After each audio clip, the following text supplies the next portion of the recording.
Hi, it's Dale. Welcome back to Judges. I hope you're having a good week. So, this week marks midterm week.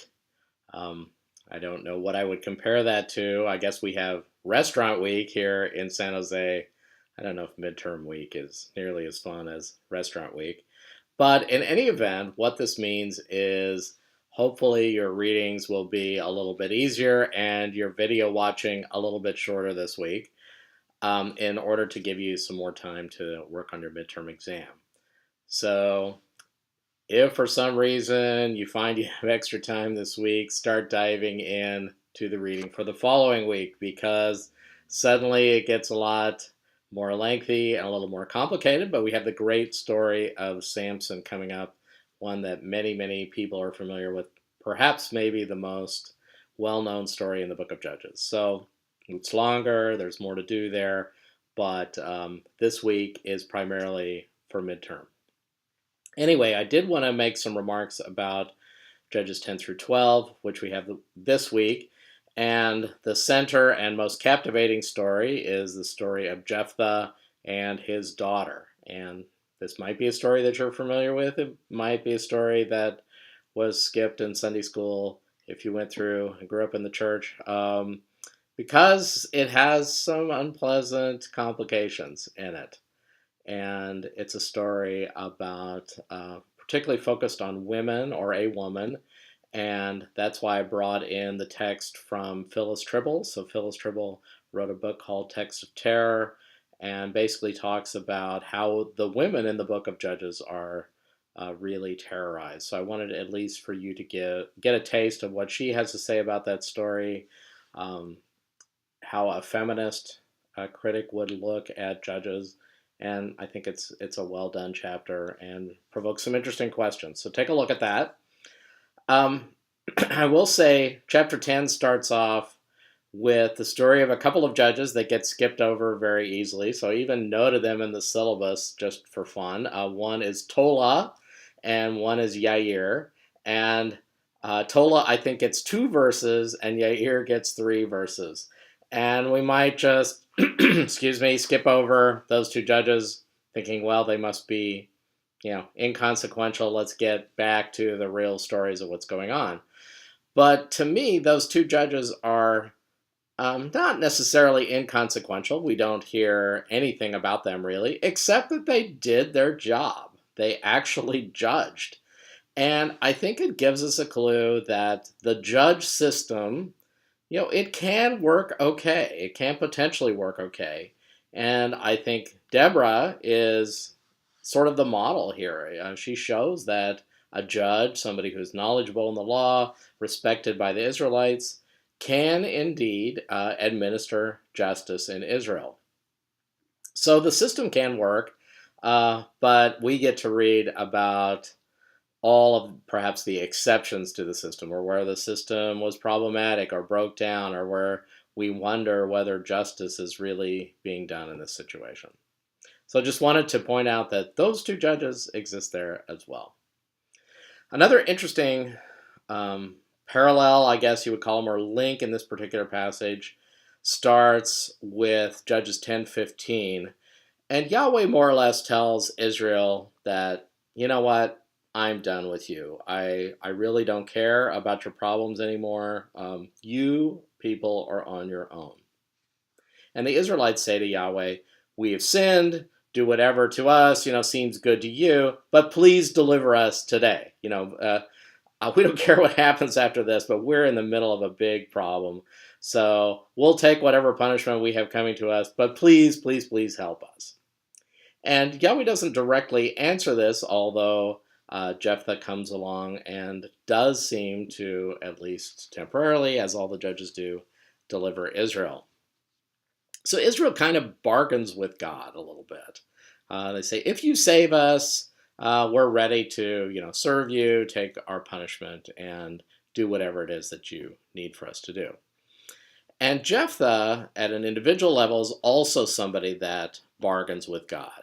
So if you go to Judges 11:30, you can read about his oath, which basically he says, if you deliver Midian into my hands, then I am going to sacrifice the first thing to you that comes out of my house. So, is this bargaining with God sort of a mark of faith and gratitude, or are we supposed to think that bargaining with God is bad, or is it necessarily bad? So in the end, Jephthah does get his victory, and I think it begs the question: does Jephthah get his victory because he made his bargain with God, or because God chose to give Israel the victory? So I think that's kind of the quandary that we face there. And I just wanted to also point out that there's all sorts of other stories in the Bible about people making very rash oaths or rash promises that come back to bite them later. So if you have a chance, there's a great story in 1 Samuel 14 where Saul says, sort of, he's hot in pursuit and says, if anybody so much as stops to eat, they're cursed, they're dead to me. And until we defeat our enemies, nobody even gets to stop to eat. We'll just keep going until the enemies are dead.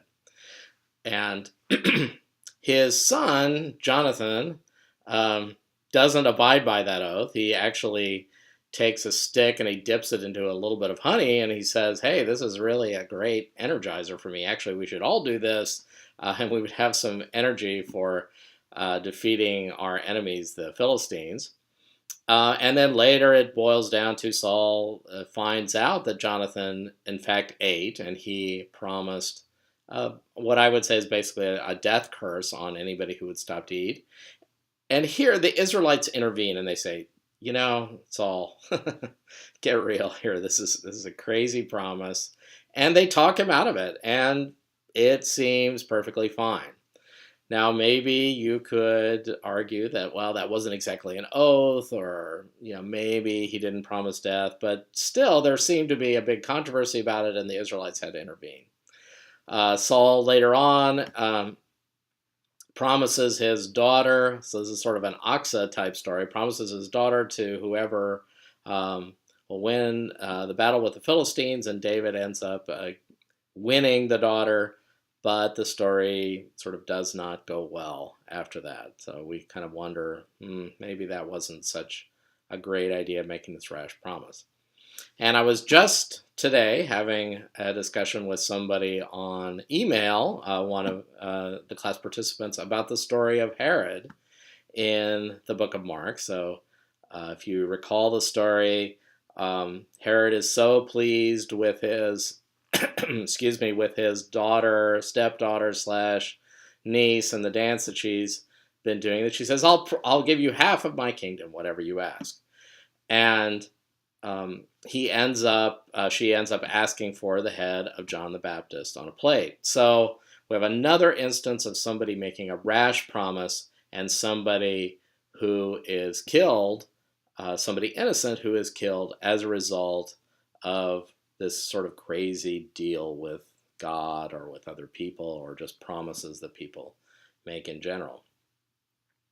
So I'm not sure what exactly is going on in the Jephthah story, and as you'll find out in your reading, people have struggled with this story forever, and I hope you take the time to struggle with it as well.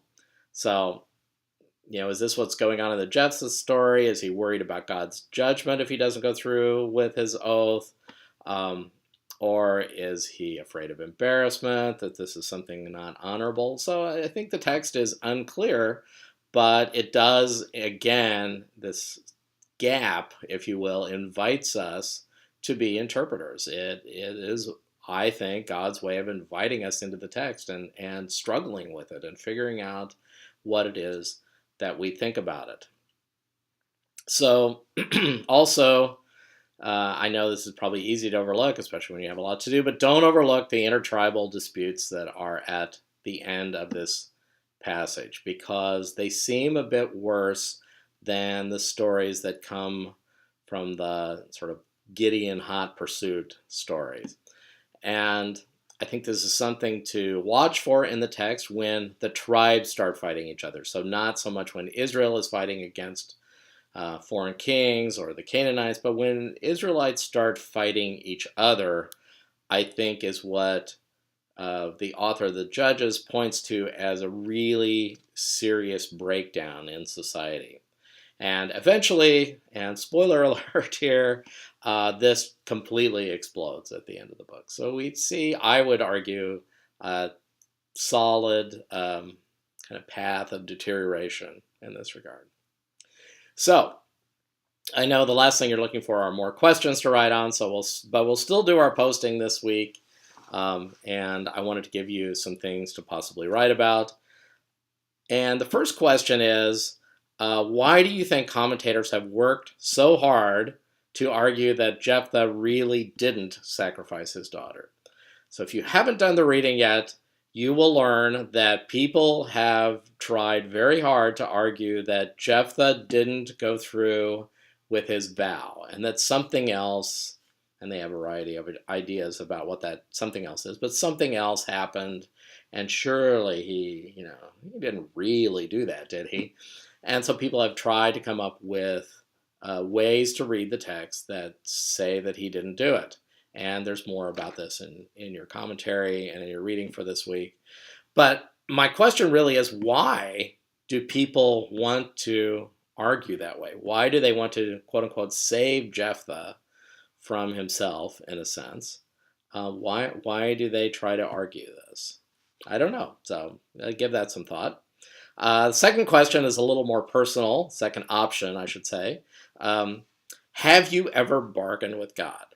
And by bargaining with God, I mean something along the lines of, God, if you do X, save me from this bad situation or give me something, then I will do Y. So, God, if you give me an A on my midterm, I will, I don't know, donate $100 to your favorite charity or something like that. Some sort of bargain or deal with God.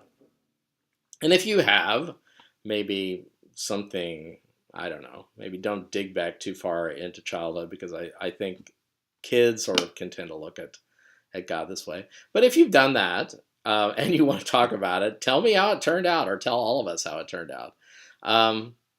And think about what these situations have to do with ideas about human control. Are we trying to control our outcomes? Are we trying to convince God or make God do something in particular? And what the sort of transactional relationship with God says about the way that we view God and ourselves. So something about that. Have you ever bargained with God? And if so, tell us how it turned out.